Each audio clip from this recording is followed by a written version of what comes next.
할렐루야. 네, 오늘 이렇게 헌신 예배, 찬양대, 성가대 헌신 예배로 예배하는 자리에 참 부족한 제가 이렇게 초대를 받아서 말씀을 전할 수 있게 돼서 참 감사하고 고맙습니다. 제가 잘난 게 뭐가 있겠습니까? 제가 우리 황희태 목사님 좀 이렇게 생각해 보면은 황희태 목사님보다 머리 큰 거 빼고는 잘난 게 없는데. 네. 그런데도 이렇게 불러주셔서 그 말씀 어떻게 전하면 좋을까 이제 고민도 좀 많이 해봤는데요. 제가 과거에 이제 한참 그 막 열정이 넘치고 이제 부교육자로 전에 그 서울에 있는 은평교회에서 한 12년 부목사 생활을 했었어요. 그때 이제 제가 모시고 있던 담임 목사님 이제 지금 김영원 감독님이신데 감독님께 훈련 받고 이렇게 지내면서 나도 저렇게 훌륭한 설교자가 되고 싶다. 그리고 감독님 워낙 또 이렇게 부흥회도 많이 다니시고 부흥회를 전국은 말할 것도 없고요. 세계 여기저기 다니시니까 참 멋져 보이고 좋아 보이더라고요. 그래서 나도 언젠가는 우리 감독님처럼 이렇게 부흥회를 인도할 기회가 있으면은 거침없이 한번 해봐야겠다라고 생각하고 준비해놨던 원고가 있었어요. 근데 부흥회를 불러주질 않는 거죠. 갈 일이 없어. 여기 썩히고 있었는데 그런데 이렇게 신갈교회에서 불러주셨습니다. 그래서 한 10여 년, 한 15년 전에 만들어놨던 원고를 오늘 드디어 이렇게 다른 교회에서 전할 수 있게 되어서 정말 하나님 뜻이다 생각하고 그렇게 두렵고 떨리는 마음으로 오게 되었습니다. 여러분들이 이렇게 가끔씩 헌신 예배가 있으실 때마다 외부 강사들 다른 교회 목사님들이 오셔서 말씀 많이 전해주실 텐데 그때 참 좋으신 목사님들 많이 오시잖아요. 그런 거에 비하면 이제 제가 참 어떻게 좀 비교가 될 것 같기도 하고 그런데 이렇게 생각하셨으면 좋겠습니다. 저는 오늘 여러분 외식한다 생각하시고 이렇게 가끔씩 생일이나 기뻐할 만한 일이 있으면 밖에 나가서 예슐리도 가시고 빕스도 가시고 요즘 빕스 있나? 네, 안 가본 지 오래돼가지고 잘 모르겠네요. 빕스 같은 데 가셔서 이제 스테이크도 드시고 하실 텐데 그렇게 가끔 가다가 외식도 하시면서 좋은 음식, 비싼 음식 드시잖아요. 그렇게 생각하시면 좋겠어요. 그런데 여러분 생각해 보세요. 매번 스테이크를 삼시세끼 먹는다고 생각하면 그 얼마나 고생입니까? 그러니까 사실 중요한 것은 우리에게 양식으로서 중요한 것은 집밥이에요. 집밥. 네, 오늘 저는 이제 잠깐 와서 외식하는 것처럼 여러분들에게 말씀 전하고 가지만 저보다는 훨씬 중요한 것이 이제 담임 목사님의 집밥이죠. 여러분들의 영을 살찌우는 것은 집밥이에요. 균등한 영양소가 들어있는 성도들에게 꼭 필요한 말씀을 누구보다도 잘 알고 전해주시는 분은 제가 아니라 이제 담임 목사님이시죠. 그래서 황인태 목사님의 설교는 집밥. 매일매일 먹어도 질리지 않고 나에게 영양가가 듬뿍 전해질 수 있는 집밥이다. 저는 이제 잠깐 와서 그냥 이렇게 스테이크처럼 가끔 가다가 경험하는 그런 위치고요. 우리 황희태 목사님을 통해서 주시는 말씀이 여러분들의 평생에 또 신앙생활에 천국 가는 그날까지 하나님의 능력이 되고 말씀이 되실 줄로 믿습니다. 제가 이제 전에 이제 은평교회를 섬기면서 그 주변 지역에 서삼릉이라는 데가 있습니다. 거기가 이제 옛날 어떤 왕인지는 잘 생각이 안 나는데 왕릉이죠. 왕릉. 그래서 그 주변에 이제 좀 이렇게 먹거리, 음식점 이런 것들도 좀 많았는데 그런데 그때쯤에 이제 돈가스 클럽이라고 하는 지금은 이제 좀 이렇게 요즘 잘 안 보이는 것 같아요. 근데 그때는 좀 센세이션한 그런 식당 중에 하나였습니다. 돈가스 클럽 제일 유명했던 메뉴가 방석 돈가스더라고요. 돈가스가 굉장히 커요. 그렇다고 고기가 많이 들어간 건 아니잖아요. 다 펴가지고 망치질을 얼마나 열심히 했는지 다 펴가지고 크게 만들어 놓은 거지. 고기가 많이 들어간 건 아니지만 그래도 사람들 사이에서 유명세를 타가지고 이렇게 좀 가보게 되더라고요. 저희도 저희 애들을 데리고 갔어요. 한번 먹어보려고 갔습니다.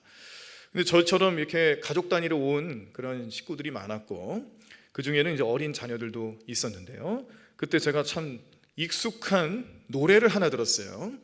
무슨 노래냐면은 지금도 아마 우리 어린이집이나 유치원 같은데 아니면 우리 교회에서 이렇게 간식 주실 때도 아마 이 노래를 부르지 않을까.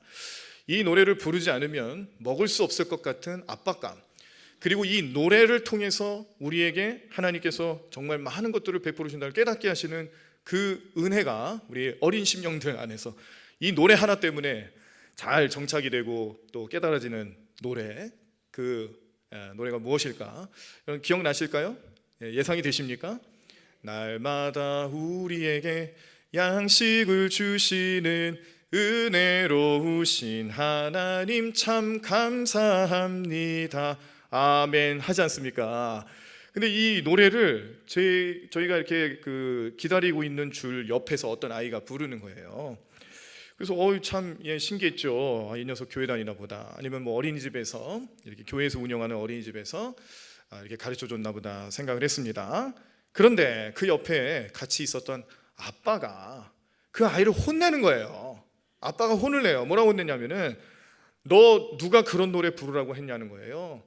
너 그런 노래 다시는 부르지 말아라. 아빠가 열심히 일하고 돈 벌어서 그 돈을 원장님께 갖다 드리면 그걸 원장님이 시장에 가서 식재료를 사고 그걸 가지고 와서 너희들한테 음식도 만들어주고 간식도 주는 거지 무슨 하나님이 만들어주는 거냐고 이렇게 노래하냐는 거죠. 그러면서 아이를 혼내는 거예요.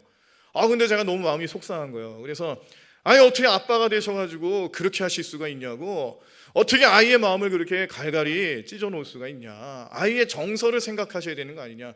아무리 아빠가 예수님 안 믿고 교회 안 다니는 분이라 하실지라도 좀 생각을 해보시라고. 애가 그렇게 어린아이의 마음을 가지고 노래 부를 때는 아빠가 좀 칭찬도 좀 해주셔야 되는 거 아닙니까? 라고 생각만 했어요. 말은 못하겠더라고요. 그런데 안타까웠어요. 자, 그래서 이 아빠가 참 아무리 무신론자이거나 아니면 종교가 다르다 할지라도 아이들이 가지고 있는 마음가짐을 저렇게 무시할 수가 있을까?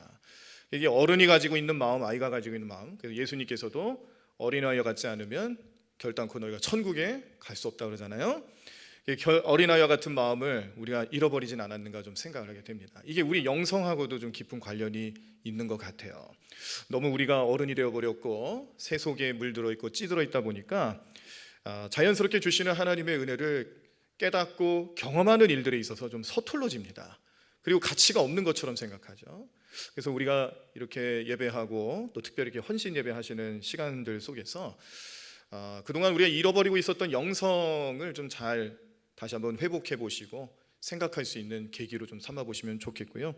제가 오늘 이제 많은 시간 여러분들과 함께 할 수는 없지만 짧은 시간이지만 그래도 전해드리는 말씀을 통해서 그렇구나, 이 영이 잘 된다라는 삶의 비밀이 뭘까? 사실은 굉장히 쉬운 문제입니다. 제목이 이제 무슨 영혼이 잘 되는 삶의 비밀 이러니까 비밀 들어가고 이런 얘기가 들어가니까 어렵게 느껴지시는데, 제가 이거는 그냥 우리 대광교회 원로 목사님이신 유광식 목사님이 자주 쓰는 표현을 제가 한번 차용해 본 거예요. 그리고 원로 목사님은 뭐의 비밀, 이런 거의 비밀을 굉장히 좋아하시거든요.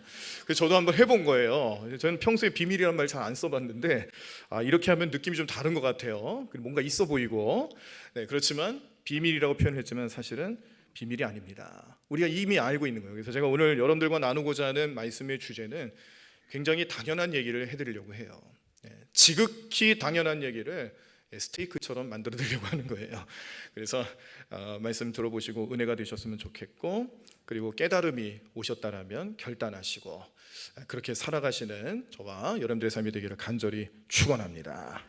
오늘 말씀 요한 3서 1장 2절 말씀을 읽으셨어요. 요한 3서는 1장밖에 없습니다. 그래서 요한 3서 1장 2절 그러면은 2장도 있고 3장도 있는 것 같은데 1장밖에 없어요. 그리고 여러분들이 잘 아시는 말씀일 겁니다. 여기 이제 신앙생활 좀 한 20-30년 정도 오랫동안 해보신 분들은 이제 그 소천하신 조용기 목사님, 순복음 교회, 여의도 순복음 교회의 조용기 목사님이 옛날에 삼박자 축복이라고 그래가지고 기억나실까요? 감사합니다. 이 기억이 안 나면 제가 할 말이 많아져서 너무 좋아요. 삼박자 축복이라고 해도 이 말씀을 가지고 영혼이 잘 되고 범사가 잘 되고 강건함을 입는다, 이게 삼박자 축복이다. 그러면서 이제 그런 주제로 설교를 조용기 목사님이 옛날에 많이 하셨던 적이 있습니다. 자, 그런 내용들을 먼저 떠올리실 수 있는데, 근데 저는 오늘 좀 다른 내용으로 접근을 해보려고 해요. 먼저는 좀 공부한다 생각하시고 우리 그 신약 성경이 쓰여진 언어를 좀 먼저 살펴보도록 하겠습니다. 자, 구약은 히브리어로 적혀 있고요. 신약은 뭘로 적혀 있을까요? 헬라어로 적혀 있죠. 네, 우리 성가대에서 말씀하셨나요? 아우, 대단하십니다. 네, 어떻게 하셨어요? 평소에 이렇게 또 우리 목사님이 많이 가르쳐 주신 것 같아요. 헬라어, 옛날 그리스어입니다. 그리스어. 그래서 이 고대 그리스어로 신약 성경이 쓰여졌는데 이 헬라어가 가지고 있는 문법이 좀 독특합니다. 자, 우리 그 PPT 첫 번째 보이실까요? 네, 헬라어는 문법적인 특징이 좀 남달라요. 우리 한글로 혹은 영어로 치면은 한글은 주어, 목적어, 서술어 뭐 이런 식으로 돼 있죠. 영어는 주어, 뭐 서술어, 목적어 뭐 이런 식으로 좀 어수는 좀 차이가 있지만 문법적인 특징이 정해져 있어서 그 문법을 따르지 않으면 어색해집니다. 자, 예를 들어서 하나님은 당신을 사랑하십니다 라고 했을 때 이게 한글로는 하나님은 주어, 당신을 목적어, 사랑하십니다 서술어가 되잖아요. 이게 바뀌면 좀 어색해지잖아요. 하나님은 사랑합니다 당신을 하면은 말은 통하지만 무슨 말인지는 알겠지만 문법에 안 맞아요. 그래서 좀 어렵습니다. 영어로 표현하면은 하나님 당신을 사랑합니다 영어로 하면은 God loves you라고 하는데 이게 영어가 가지고 있는 문법이기 때문에 이렇게 사용하셔야 되는 거죠. 어순이 그래요. 근데 만약에 God you loves 이렇게 하면은 말은 통하겠지만 이 어순이 좀 차이가 맞지 않기 때문에 듣는 사람이 불편해한다는 겁니다.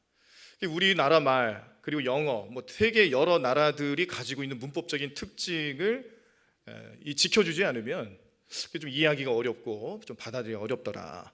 그런데 헬라어는 그 어미 변화라고 해서 뭐 시제 그다음에 그리고 뭐 주격이냐 뭐 목적격이냐 뭐 일격이냐 이격이냐 뭐 이런 그런 문법적인 변화들이 아주 심한 언어예요.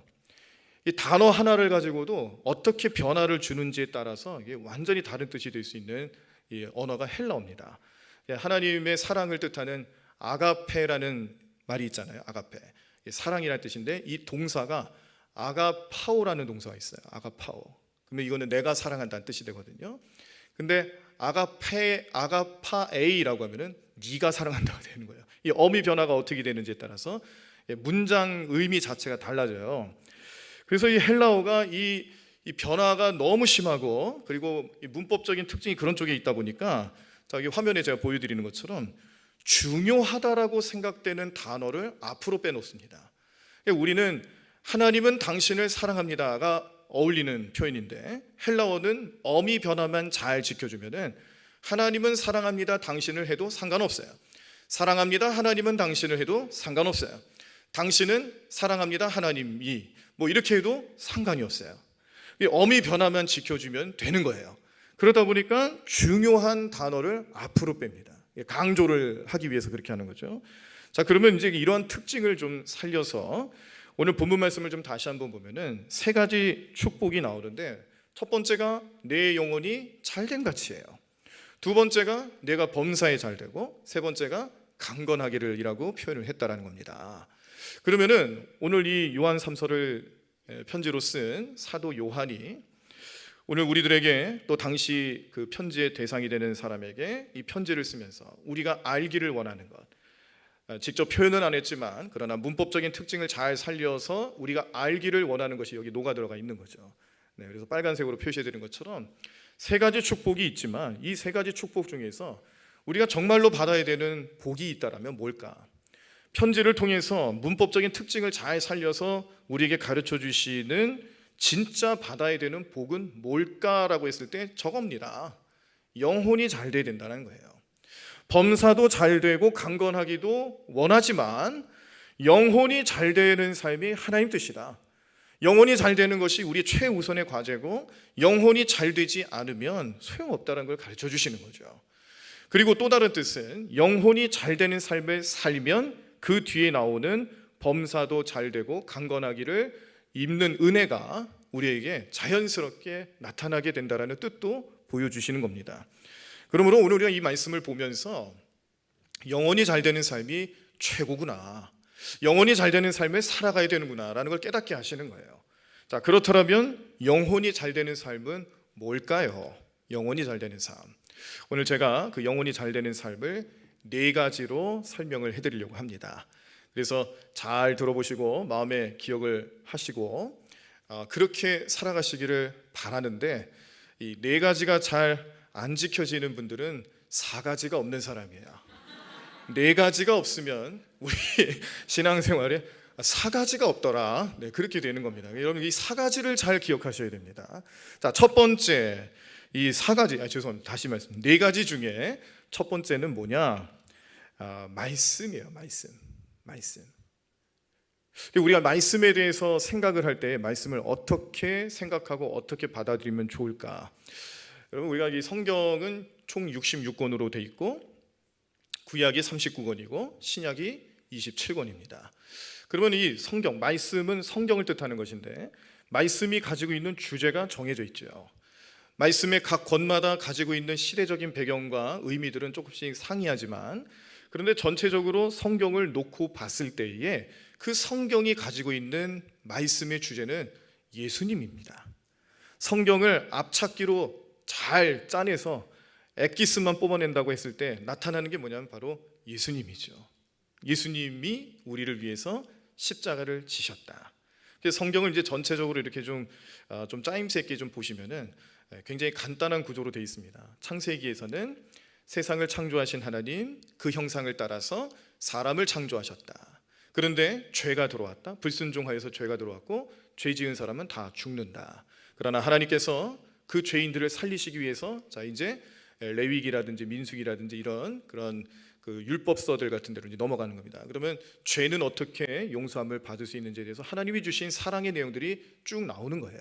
그래서 제사법, 그다음에 뭐 여러 가지 그 율법의 의미들을 이제 잘 지켜서 죄를 멀리하고 죄를 깨닫고, 그리고 죄의 권세로부터 자유함을 얻게 해주는 하나님의 선물과도 같은 것이 바로 율법입니다.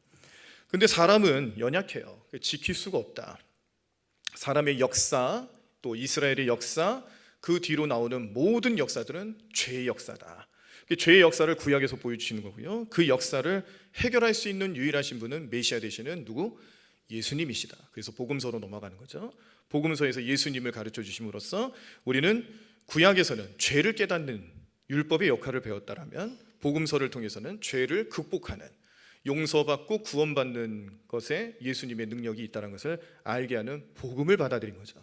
그 복음을 통하여서 성령 임재 사건이 나타났고 교회가 탄생하고, 그리고 예수님 재림하실 것을 약속하시고 기다리게 하는 지금의 우리의 삶.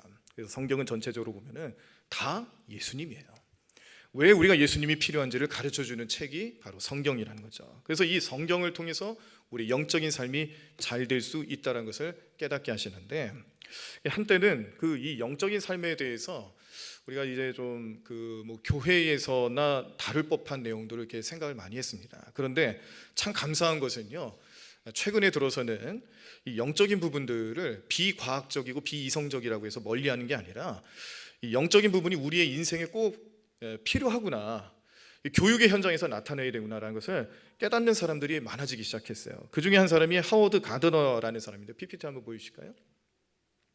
하워드 가드너라는 분인데요, 사실 이분 좀 옛날 분이긴 한데, 근데 이분이 대단한 이유는 다중지능 이론이라는 것을 이렇게 정리를 했습니다. 여기 이제 혹시 교육학을 전공하시거나 관심이 있어서 공부하신 분들은 아마 한 번쯤 들어보셨을 거라고 생각을 합니다. 하워드 가드너라는 분이 다중지능 이론이라는 것을 발표했고, 이것을 통해서 사람들에게는 정말 많은 다양한 지능이 존재한다는 걸 가르쳐줬어요. 다음 페이지 보여주시죠. 네, 이렇게 사람에게는 뭐 공간지능, 언어지능, 자연 친화지능, 뭐 음악지능, 논리 수학지능, 신체 운동지능, 인간 친화지능, 자기성찰지능 등등 여러 가지 지능이 있다라는 거예요. 그래서 한 가지만 이렇게 발전시키고 한 가지만 바라볼 게 아니라 이렇게 많은 다양한 지능들을 이제 함께 조화롭게 발전시키는 교육이 되어야 되고, 그런 어떤 교육 목표를 가지고 우리 자녀들 양육하거나 교육 현장에서 적용이 돼야 된다는 것을 주장하는 겁니다. 그런데 여기 가운데 보시면 영적 지능이라는 게 있죠. 영적 지능, 그 영혼에 관한 내용이에요. 사람을 영혼 육으로 성경이 보는 것처럼 이제 이 교육 현장에서도 특별히 이 가더너라는 이분이 사람에게 있는 영혼에 대해서 깊은 관심을 갖게 된 겁니다. 그동안에 이 교육 현장에서는 논리적으로 설명이 되지 않고, 그리고 또 이렇게 종교성을 띠고 있다 그러면 이제 배제시켰어요. 설명이 돼야 되고 논리적으로 검증이 돼야 되는 것들만 다루고 있었던 교육 현장이었는데, 그런데 이제 이 가더너라는 분이 이 지능을 연구해 보니까 사람에게 영혼이 있다는 걸 깨닫게 된 거죠. 근데 이제 영적 지능, 영혼이라는 표현을 직접적으로 쓰게 되면은 좀 거부감이 있잖아요. 그래서 이제 학계에서는 그런 표현을 이렇게 좀 다른 표현을 좀 쓰자. 그래서 종교적 실존 지능이라는 것으로 바꿔서 쓰고 있습니다. 지금은.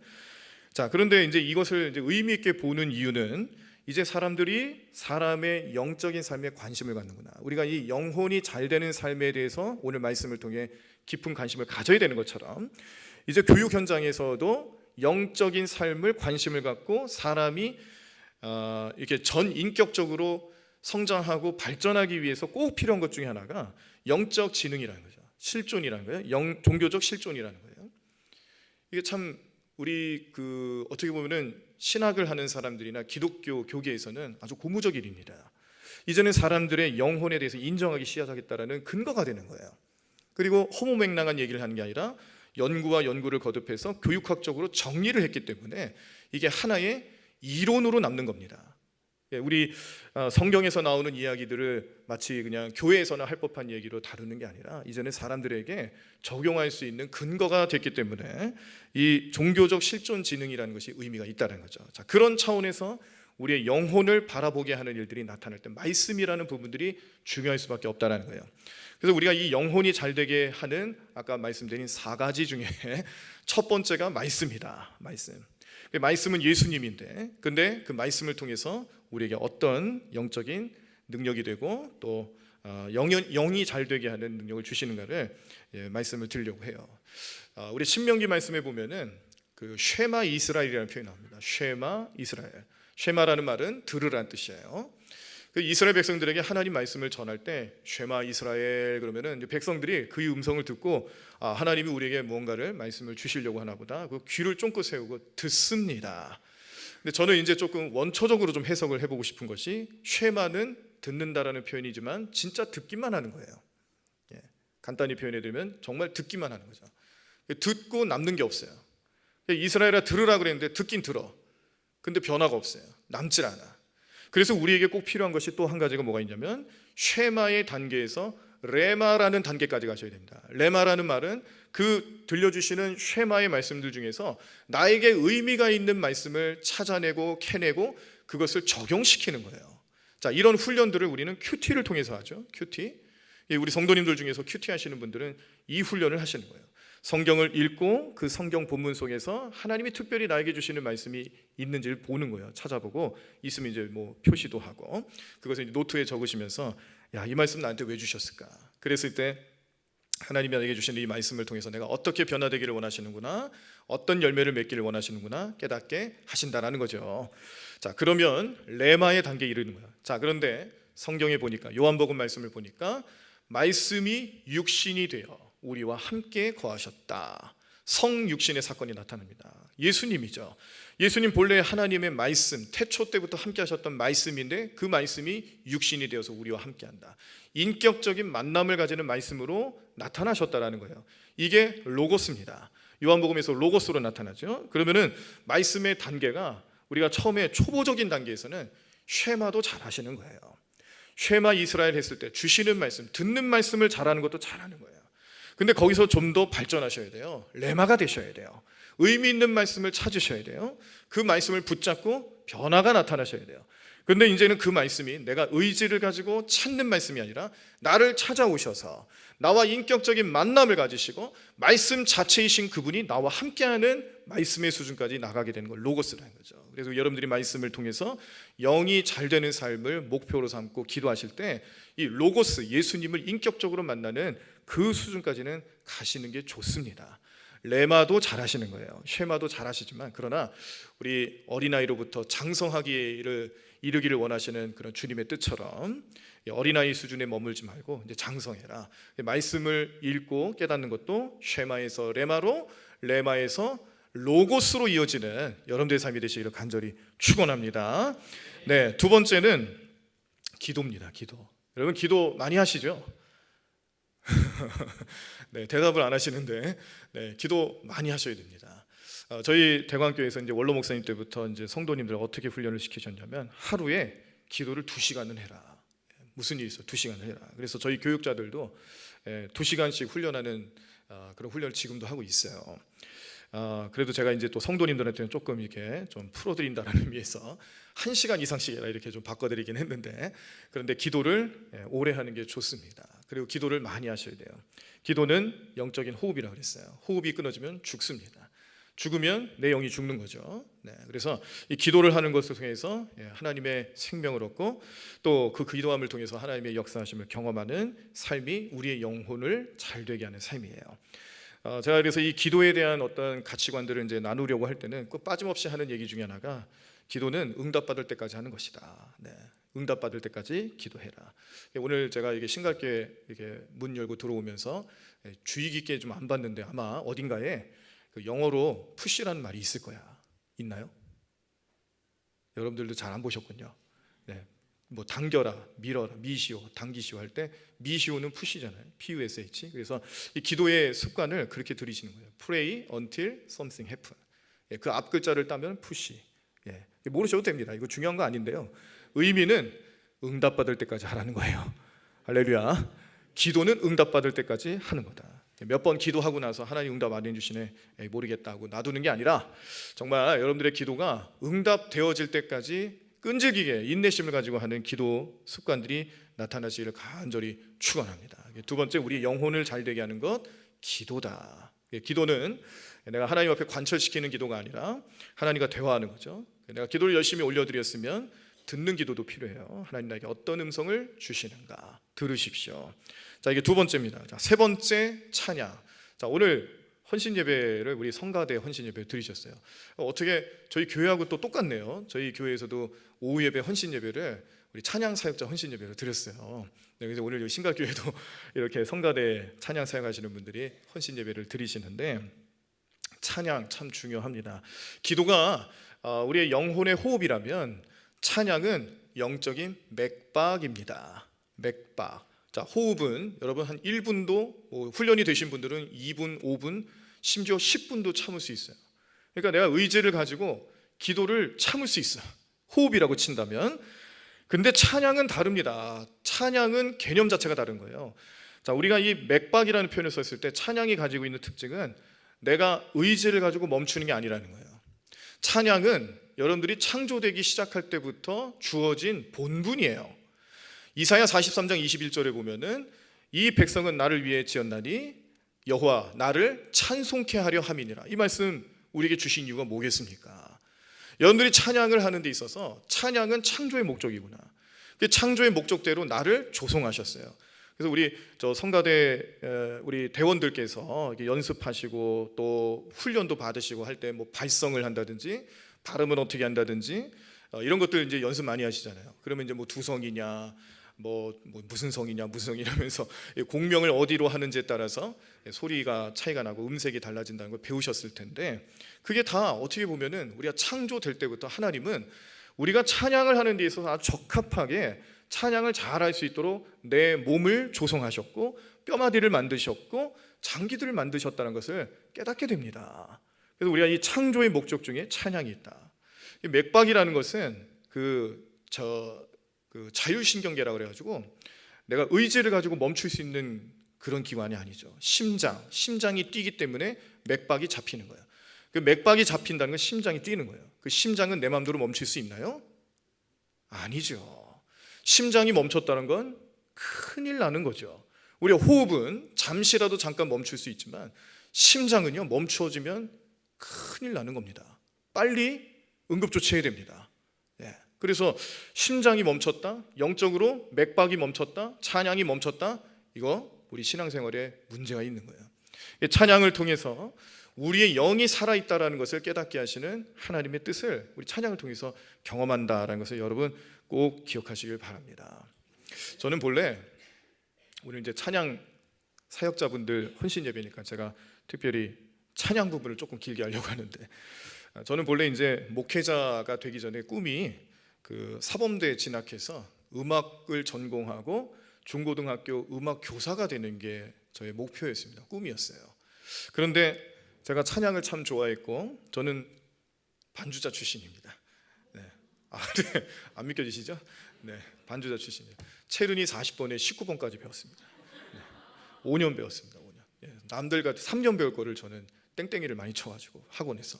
예, 그래서 5년 너무 길게 배웠어요.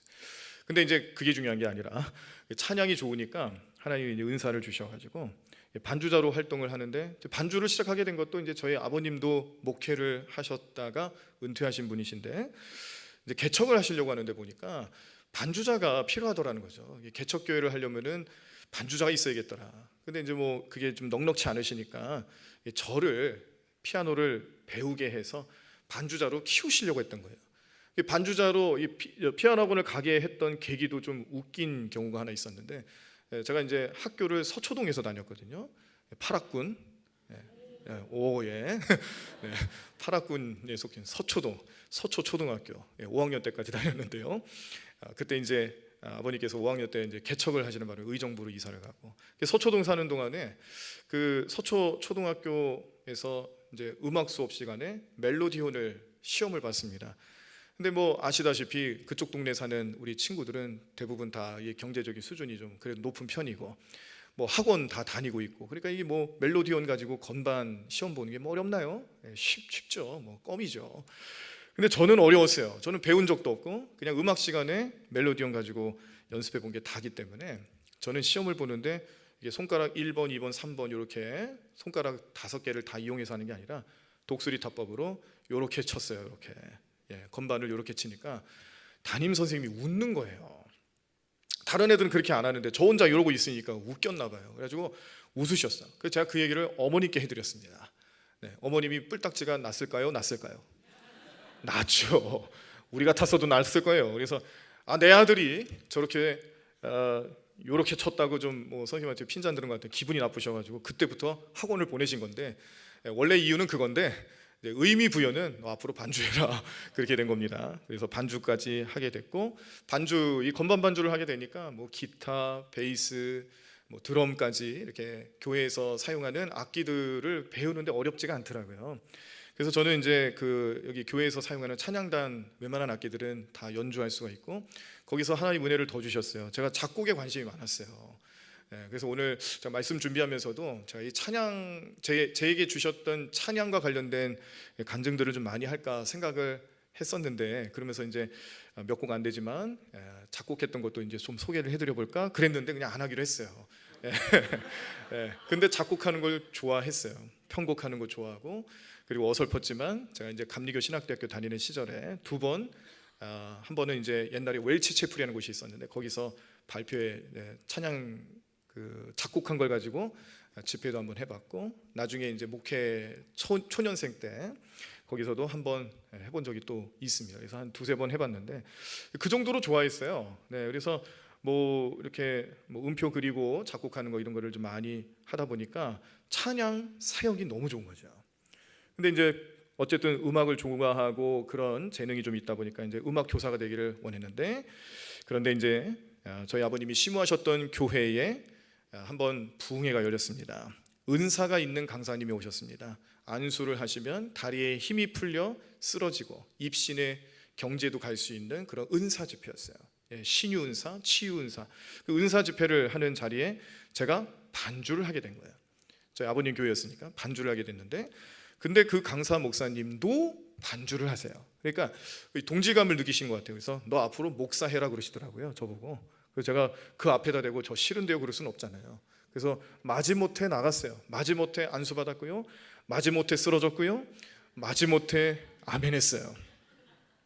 그런데 이게 하나님의 오묘하신 섭리 속에서 저는 마지못해 했지만 하나님은 계획이 있으셨구나. 나중에 제가 또 이 찬양사역 친구들과 함께 찬양사역을 하면서 특송을 하러 갔는데 그 교회에 그 아주 영적인 능력이 풍성하신 전도사님이 저를 보자마자 하시는 얘기가, 학생, 하늘에서 불이 떨어져 학생 머리로 내리고 있어요. 이 얘기를 해주시는 거예요. 제가 그때 이제 확신을 얻었죠.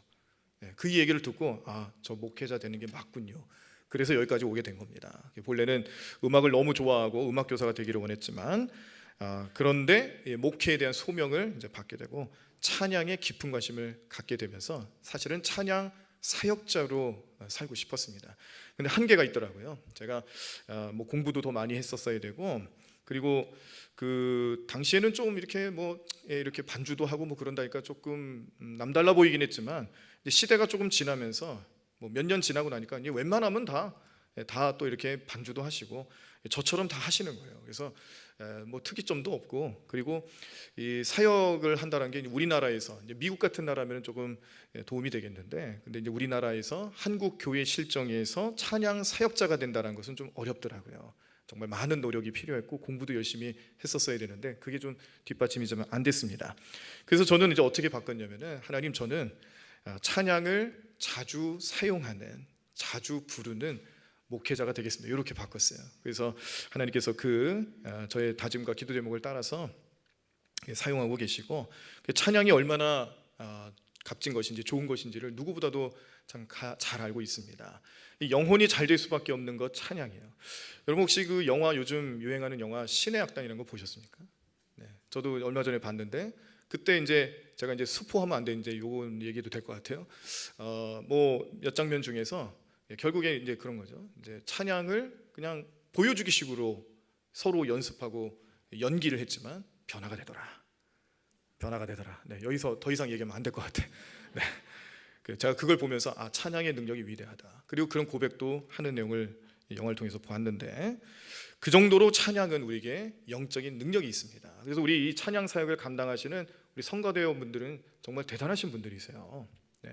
예배의 찬양으로 우리 성도들의 마음문을 열어주시고, 열린 마음문 속으로 우리 담임 목사님의 말씀이 선포될 때마다 그 주옥 같은 말씀들이 열린 내 마음속으로 들어오기 시작하면서 어떤 때는 나를 좌우의 날선검같이 찌르시기도 하지만, 깨달음을 얻기도 하고, 또 찔리는 마음을 주시기도 하지만 보듬어 주시고, 또 상처를 치유하고 우리의 영적인 부족한 부분들을 채워주는 역할들을 찬양을 통해서 하게 된다는 것을 여러분 잘 아셔야 됩니다. 그래서 그냥 하시는 게 아니라 사역이라는 표현을 아까 우리 장로님 기도하실 때도 쓰신 것처럼 정말 사역자와 같은 심정을 가지고 찬양을 하실 때에 그 찬양이 우리의 영혼을 잘 되게 하는 충분한 능력이 되고 생명이 되고 은혜가 되실 줄로 믿습니다.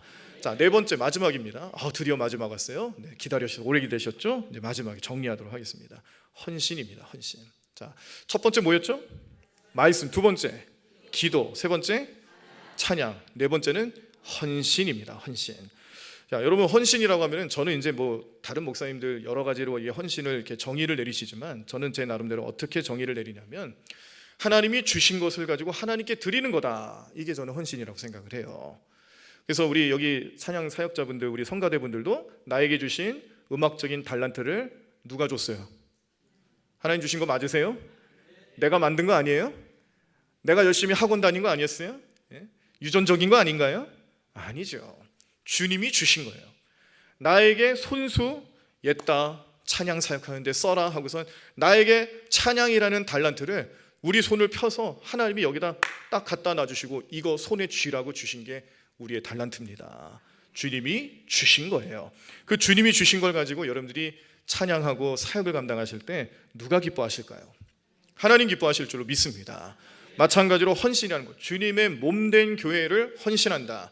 예배자로, 봉사자로, 안내위원으로, 주차봉사 등등, 뭐 식당봉사 등등 우리 교회 안에서 이루어지는 수많은 헌신의 자리들이 있는데, 그거 내가 내 것 가지고, 내가 내 것을 가지고 하는 게 아니라 주님이 주셨기 때문에 하는 거예요. 그게 헌신입니다. 그러면 거기에는 물질도 포함이 되겠죠. 주님이 나에게 물질을 주셨기 때문에 하는 거예요. 여러분들 11조 예물을 왜 올려드립니까? 주님이 10개를 주셨는데, 근데 주님이 10개를 주셨으면 사실 우리가 쓰고 하나, 둘, 셋 정도 쓰고 나머지 그것들은 다 하나님께서 다시 가져가셔도 무방하신 것이지만, 근데 주님이 우리에게 은혜로서 약속을 주신 것이 나는 하나만 받겠다. 아홉을 가지고 잘 살아보아라라고 주신 겁니다. 그래서 우리가 이 11조 신앙을 가지고 시험 들면 안 되는 것이 하나만 보고 아홉을 못 보는 거예요. 11조 신앙은 그거예요. 아홉을 보라는 거예요. 할렐루야. 그렇게 사시기를 간절히 축원합니다. 온전한 11조 하시기를 축원합니다. 헌신이에요, 헌신. 왜 헌신이냐? 주님이 주신 것을 하나님께 올려드리기 때문에 헌신인 거예요. 그래서 우리가 이 영혼이 잘 된다고 돼 헌신을 통해서 기쁨을 얻고 영적인 세계를 바라볼 수 있고 하나님의 마음을 깨닫게 되기 때문에 이 헌신이라는 부분도 내 영혼을 잘 되게 하는 줄로 믿습니다. 다시 한번 정리해 보겠습니다. 첫 번째 말씀, 두 번째 기도, 세 번째 찬양, 마지막 네 번째 헌신이다. 이 중에 하나라도 없으면 뭐라고요? 사가지가 없는 거다. 사가지.